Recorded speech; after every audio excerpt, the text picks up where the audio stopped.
I think in working with instructors, I found that I can help them make their adoption successful, because I think instructors like to know that technical support is fine, but to have pedagogical support is rare. And so the fact that you offer that, I think is really helpful to them. So I can help them think out the ways that they're going to build out their courses. I'm not doing it for them, but there's a conversation about it. And normally we don't have that as instructors. And then the second part to that is that I can offer them walk through that with that rolling out, not just talk it out, but walk through it on history class. And then finally do some follow-up to find out what's working, what's not working, or have they encountered any issues. I think where I am helpful to thinking out those parts is in the creation of the multi-part lesson, and that is for instructors who perhaps, like myself, who teach in larger units, what information you want tied to a particular unit or a very specific week. And so mapping that out on history classes, what I'm able to offer them.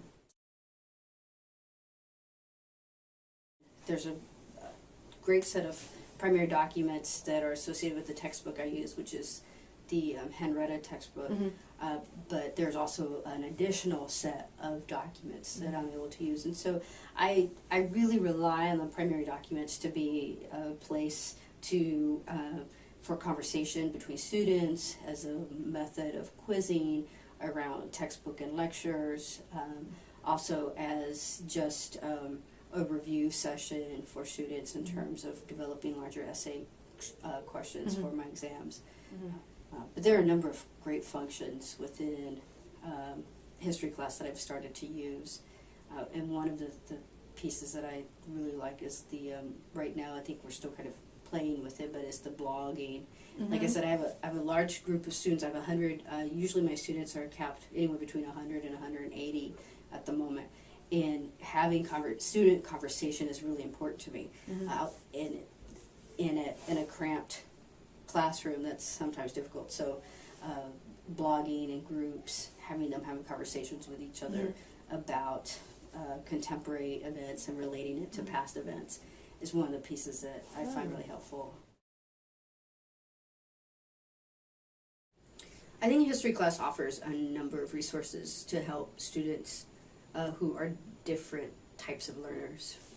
For example, there are audio reviews. So students who read and get lost in the details of the textbook, aren't really sure what main points to pull out, can listen to an audio review, return to the text, and the ways that the audio reviews are broken down. So history class itself, I think, offers different avenues to thinking about how to read the materials available to them.